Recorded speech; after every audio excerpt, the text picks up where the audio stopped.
We are now going to hear from the princess of priority. Ladies and gentlemen, put your hands together for Zoe Adessa Senaratna. Good evening, ladies and gentlemen. It is an honor and deeply personal privilege to stand here tonight and speak not just as a guest at this event, but as the daughter of the person that we are here to celebrate.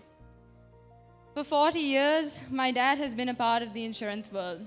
He has spent decades perfecting his course and putting in a tremendous amount of effort and dedication to his work, which ultimately translated into something bigger for me: stability, security, and a childhood filled with comfort. You see, growing up, I never had to see the struggles of being the glue of a family of four. Although there were times when the world seemed to be perfect, we were far from it.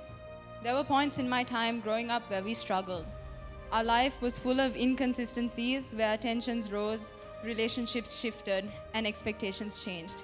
But the one consistency within all the chaos was my dad's role as my father. I will never fully understand the responsibility that my father upheld with so much dignity. But as I grow older, his commitment to being a dad becomes clearer every single day.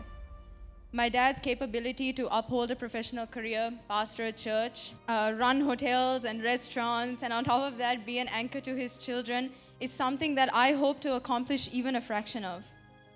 I would like to use this opportunity to not only honor my father's accomplishments, but also to highlight the incredible role that he has played as a parent in my life. My dad has not only been a role model, he has been my foundation. His integrity and capacity to lead with both discipline and heart have profoundly shaped the woman I am today.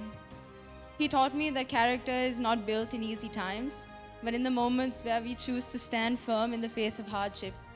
He showed me how to act with humility, speak with conviction, and live with purpose.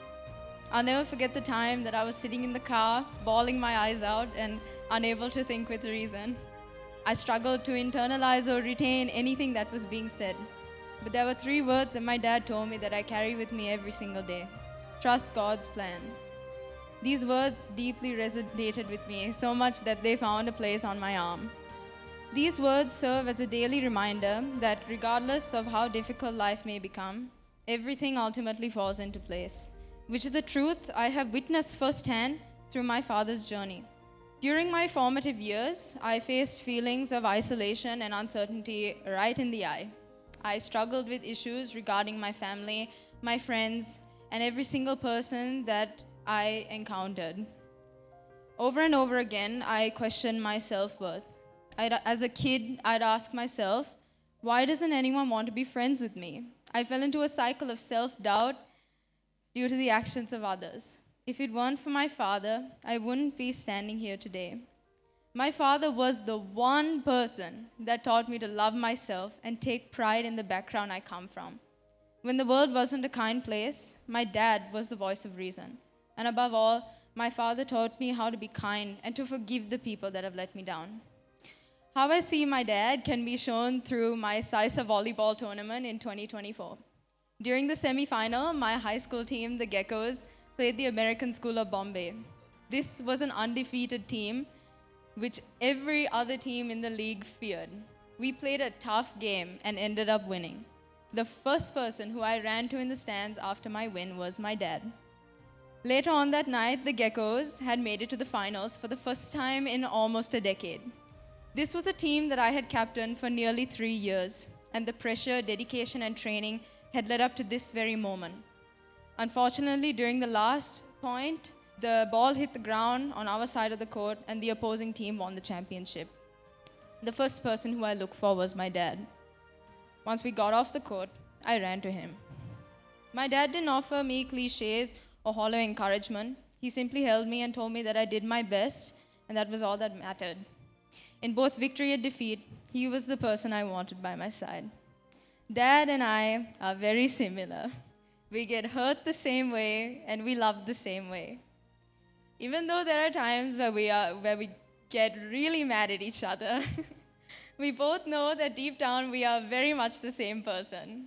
Being able to say that puts a smile on my face, knowing that in the smallest way possible, I get to be a little like my dad.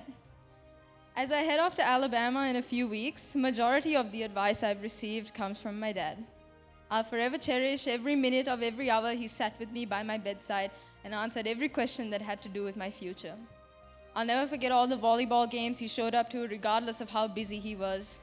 I'll never forget all the times where he bent his own values just to continue loving me when I had disappointed him. And above all, I'll never forget all the 9 p.m. heaven trips to Baskin Robbins.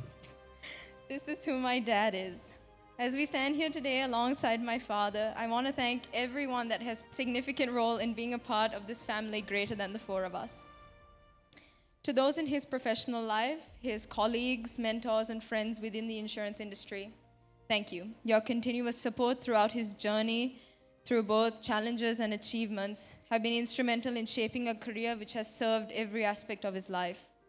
Your collaboration and confidence in him have not only contributed to his professional success, but have also enabled him to return home each day with a profound sense of purpose and fulfillment.